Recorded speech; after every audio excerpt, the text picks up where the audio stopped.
ตัวตนขึ้นบนน้ำน้ำท่วมเกิดการหัวตัวให้จำใจ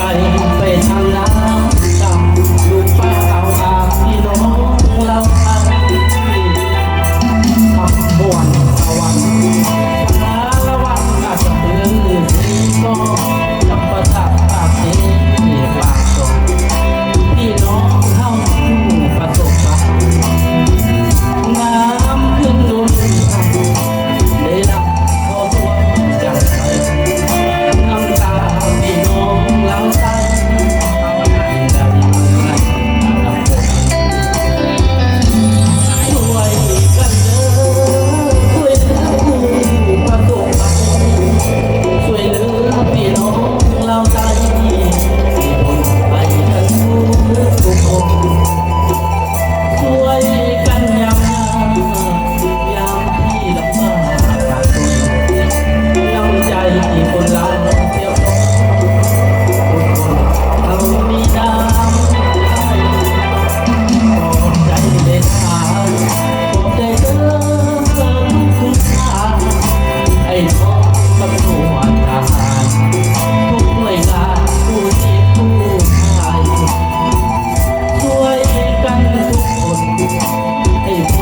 ศักดิ์สิทธิ์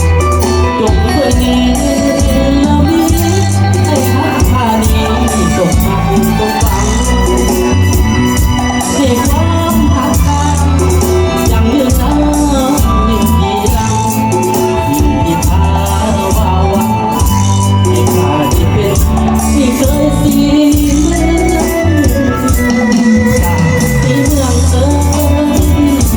จงได้บอกคำที่เรายันยาโอ้พรรษาจะมาไหมมันกระโดดก่อนเราสวรรค์บอกเคยวันยิ่งขาดใจหายนั้นยังเท่านี้เมืองดอกบอกโปรดทิ้ง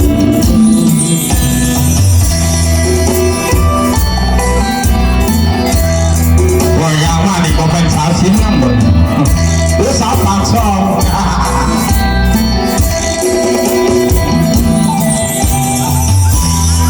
สาวมาปักซีโอแต่เนาะสาวมาปกครองหลายเรื่องเลยบริษัททุกคนมาเจอมาปกครองกันเนาะวันที่14วันแห่งความรักของเราเอาขอบใจสำหรับเสียงตบมือ อาชีพช่วยในทั้งนครเด้อพี่น้องเอ๋ย